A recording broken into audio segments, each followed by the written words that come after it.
poor infrastructure behind the low human capital development in scene of Sabah, Malaysia. Now I go to introduction. Infrastructures are the physical and institutional systems that support the society.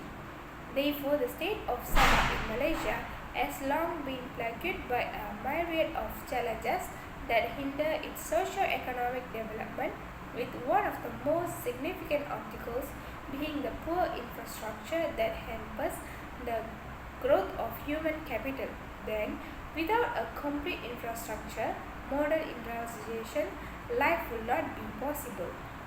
I'm Vincent. Next, I will share about the main issues and challenges. First is education and skill development. Education infrastructure is a critical component of human capital development. Quality infrastructure in schools such as well-equipped classrooms, laboratories, and access to technology is essential for effective learning and teaching. Unfortunately, the school in the rural area does not benefit at all. The lack of infrastructure hampers access to quality education and training facilities. According to the Kementerian Pendidikan Malaysia, Sabah have recorded second highest number of schools in rural area in Malaysia, which is 25.8%, just behind the Sarawak 28.1%. In Sabah, the lack of such infrastructure limits students' ability to acquire the necessary skills and knowledge to compete in a global economy. This not only affects individual learning outcome, but also has broader implications for the workforce competitiveness and innovation. Second is rural-urban dividend. A significant portion of Sabah's population live in rural areas where infrastructure is even more lacking. This creates a dividend in human capital development between urban and rural populations. According to the Deputy Human Resource Minister, 55% of Sabahans live in rural areas, making it more challenging for people to find jobs as there are fewer opportunities there. The rural-urban dividend in Sabah is a significant factor in the disparities of human capital development. Rural areas often suffer of insufficient infrastructure, which affects the quality of education and healthcare available to the population. This divide leads to unequal opportunity for rural inhabitants who may not have the same access to quality education and healthcare as their urban counterparts, hindering their potential for personal and professional growth. I'm Telegeshwari. Now I'll continue main issue and challenges. Thirdly, difficulty in attracting large investors affect the economic growth. The lack of basic infrastructure like transport networks, electricity and water supply has hindered Sabah's ability to attract the large-scale investment. Therefore, the economic growth Sabah will affected.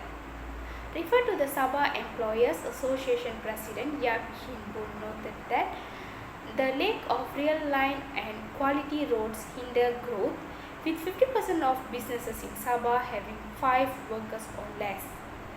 This suggests that the poor transportation infrastructure has limited the growth and expansion of business in Sabah, leading to the predominance of small-scale enterprises. Fourth, poor infrastructure hinders the access to healthcare, leading to poverty. The poor infrastructure in Sabah has significantly hindered the access to the healthcare, which is turn on contribute to higher poverty rate in the state. According to the research paper, poor infrastructure behind high unemployment and poverty in Sabah, the lack of healthcare infrastructure in Sabah has been a major challenge.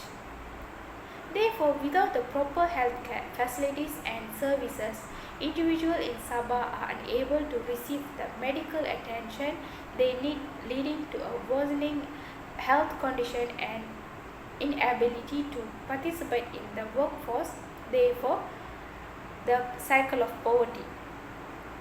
Moreover, this proves Sabah has the highest poverty rate in Malaysia, with 7.1% of its population living below the poverty line compared to the national average of 5.60%. This partially attribute to the lack of access to quality healthcare due to the poor infrastructure. Therefore, the 2019 Sabah had the lowest number of doctors per thousand population in Malaysia at 0.6 compared to the national average of 1.5. This shortage of the healthcare professionals is a direct result of state underdeveloped infrastructure.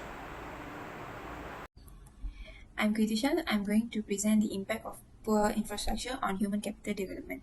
So, poor infrastructure in Sabah can severely hinder human capital development by restricting access to education, healthcare, and employment opportunities. Inadequate transportation networks make it difficult for individuals, especially those in rural and remote areas, to reach educational institutions, which leads to lower school attendance and limited access to vocational training. So, this in turn can result in a workforce that lacks the skill and knowledge necessary for economic advancement. Based on an article, it is written that in remote areas of some districts, teachers and students must walk on muddy roads to get to school, and the journey can take hours sometimes, and not everyone willing to do that every single day, which leads to lower school attendance. In my opinion, poor infrastructure is not just about roads, but it also includes technology.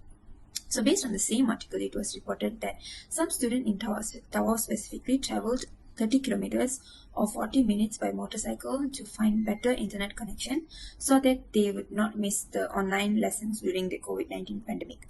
So it is proven that this issue related to education can result in workforce that lacks the skills and knowledge necessary for economic advancement.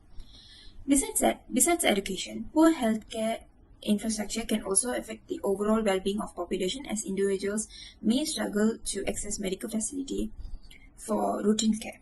So based on another article, it is reported that till today, more than a third of the population in Sabah continue to live beyond 5 kilometers of any kind of health facility. Not only that, due to lack of specialists and medical equipment, patients seeking treatments or follow-up treatments are often forced to refer to another public hospitals that could cater to their respective medical needs. This can lead to untreated health issues, lower life expectancy, and reduced productivity, all of which impact human capital development. Thank you. My name is Aaron, and I'll proceed with the strategic part. Some policies or projects have been introduced to improve the infrastructure in Malaysia, Sabah. First is the National Fiberization and Connectivity Plan 1 and FCP1. The NFCP1 involves the deployment of 152 towers and the provisioning of cellular mobile broadband services in 93 Mukim. This comprised 8 states, namely Johor, Kedah, Kelantan, Negeri Sembilan, Pahang, Perak, Terengganu, and Sabah. Secondly, we have the National Digital Network, JINDELA. The provision of this infrastructure focuses on increased connectivity and high-quality communication services for all users. This is also focused on enhancing the quality of life of Malaysians and achieving economic continuity toward a digital economy, including preparing the country for 5G connectivity.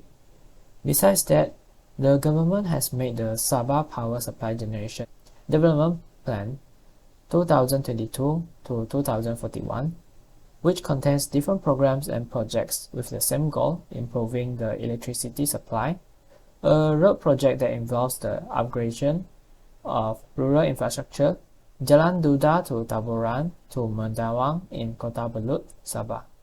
The road is a fundamental infrastructure for transportation to move from place to place, which makes it extremely important to people. Lastly, high-impact programs like Pitch Borneo, Career Carnival, and technical and vocational training, which focus on human capital development, are made. Pitch Borneo is a competition open to all new or experienced entrepreneurs to propose their business idea, to win funding and start up capital. It was formerly known as Sabah Got Ideas (SGI) for the past 12 years. Hi, I'm Gary. Here we recommend to improve the rural education accessibility by setting up the community learning center with access to educational materials, computers, and also the internet connectivity in order to promote more learning opportunities to them. For those rural areas that cannot reach to the education institution location, the transportation support such as school bus service also need to be provided for them to access to the education service location. A better education environment has more potential to attract more investment. The other recommendation is about developing transportation system through the development in roads, bridges, and also the public transportation network.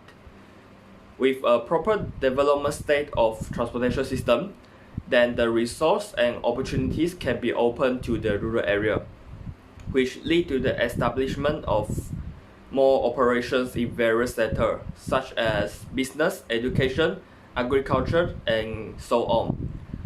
That's all for the recommendation part. Thank you. In conclusion, the presence of poor infrastructure in Sabah presents a significant barrier to the development of human capital. Lack of education, rural-urban divide, difficulty in attracting investors, and healthcare infrastructure hinders access to essential services, educational opportunities, and economic participation. This in turn limits the ability of individuals to enhance their skill, knowledge, and overall productivity. Thank you.